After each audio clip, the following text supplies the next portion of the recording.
expected than Lamar Jackson. Let's go to Baltimore next, where head coach John Harbaugh had high praise for his two-time MVP. Coach, talk to me.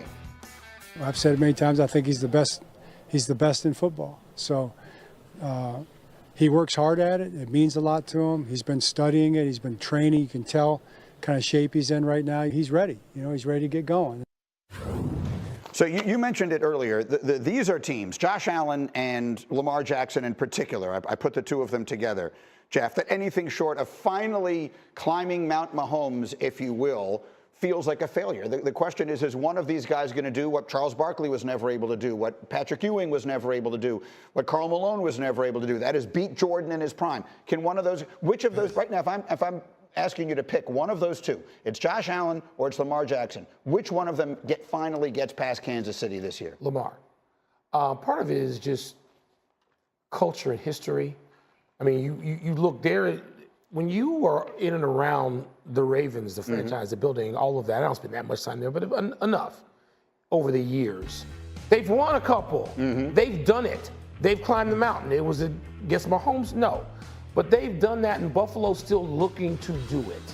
And I think that matters with those players and staff throughout that building. So it's not just the two quarterbacks, as great as they are, and either one, Greeny, either one of these guys could win it. We're talking about each one being a game away, but I'd pin my hopes on Lamar. What do you think you would? I'm going to go with Josh Allen. I think the one thing that you can say about Josh Allen and the Buffalo Bills, like Josh Allen, the reason that the Buffalo Bills lose is not because of Josh Allen. Yeah. Josh Allen, like his stats are historical, and then all of a sudden other things happen why they lost instead of Josh Allen. I'm still waiting on Lamar Jackson to put together a vintage Lamar Jackson type of game in the postseason. Is either team appreciably better going into camp to you? Here's why the Bills have a better. The Bills are favored in all 17 of their games this season, the only such team in the NFL. Their schedule is a lot easier. Go, Jeff, final word.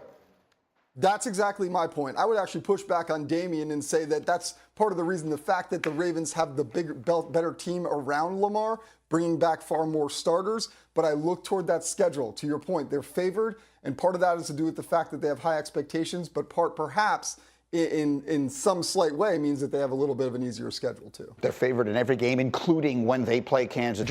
From the Bears a little bit earlier, yesterday the Commanders' offensive coordinator, Cliff Kingsbury, was talking about his sensational sophomore quarterback, Jayden Daniels. Cliff, talk to me.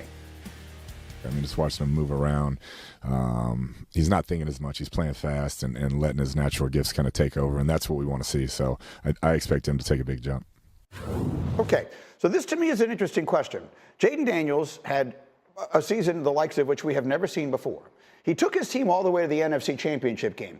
What would constitute a successful second season after that debut act, particularly with all the pieces they've added? Damian Woody.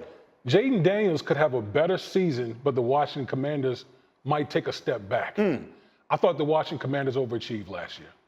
Jayden Daniels was spectacular, no question about it. But if you look at the whole of the Washington Commanders, like really they shouldn't have been on the field with the Philadelphia Eagles last year. They actually might take a little bit of a step backwards. I think their defense is underwhelming, and some of these other NFC teams are on the come up. The Rams and some of these other teams. So Jayden Daniels could be better, but they might take a little bit of a step backwards. Jeff, what do you think?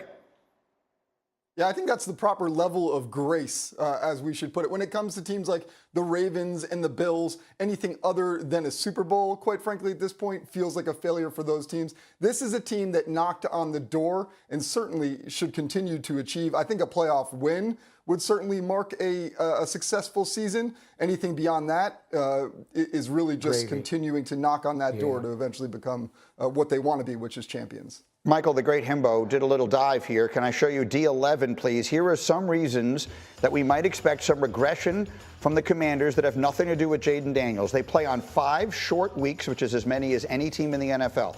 They play 4 teams coming off a bye. That's the most of any team in the NFL.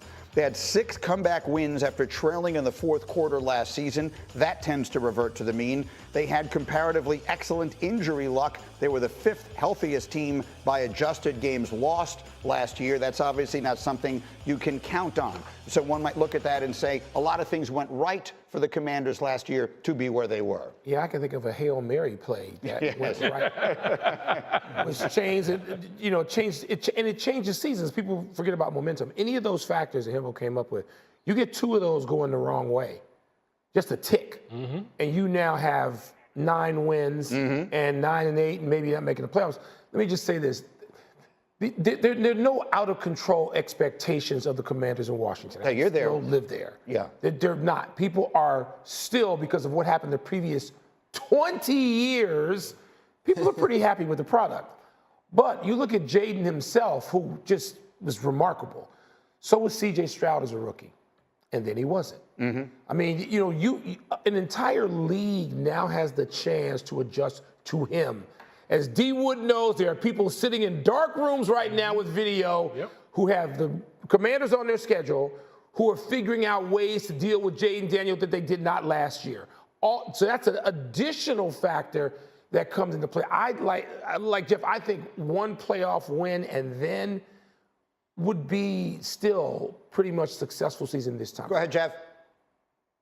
Going back to what Cliff said, I think that his on-field progression is great, but I think truly what should give that whole community optimism and hope is the way that Jayden Daniels handles the locker room and his leadership ability. That will not regress. That will continue to ascend. He has that factor, and to me, that's as important as anything else when it comes to their franchise quarterback. So he had a lot to say yesterday. Jeff is up with us, D. Wood, but Michael, no one is more intimately connected in Chicago than you are. You know some of the principals involved here. What is your big picture take right now as they go forward and try to put that part of it behind them? I'm glad Caleb came out and did this. I wish it had been for selfish reasons. Somebody who's been a fan of this franchise for 60 years. I wish it happened a little earlier, but I understand he's got a lot of things on his plate, including getting used to new teammates and a new coach and trying to get better this year.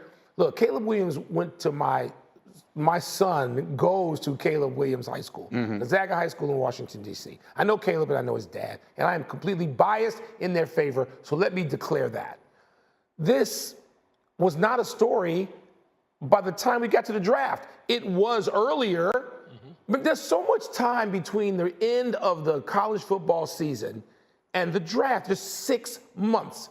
Carl Williams, Caleb's dad, did exactly what a father's supposed to do. He advocated for his son with a franchise he knows nothing about, they know nothing about, they have no relationship with those people.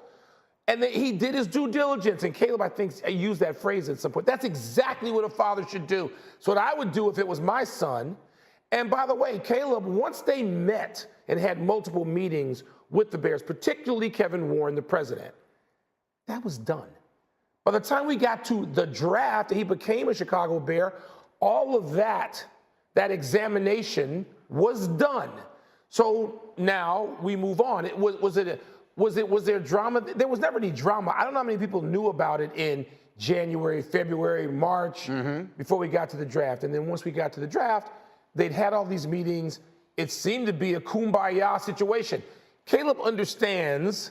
You know this. You live there. You work there. You cover the team. Yep. If you go to Chicago and you are even decent at quarterback, it's your town for the rest of your life. Caleb Williams is a bright man. He's not stupid. He understands that. Let me get Jeff Darlington in here. Jeff, how about it?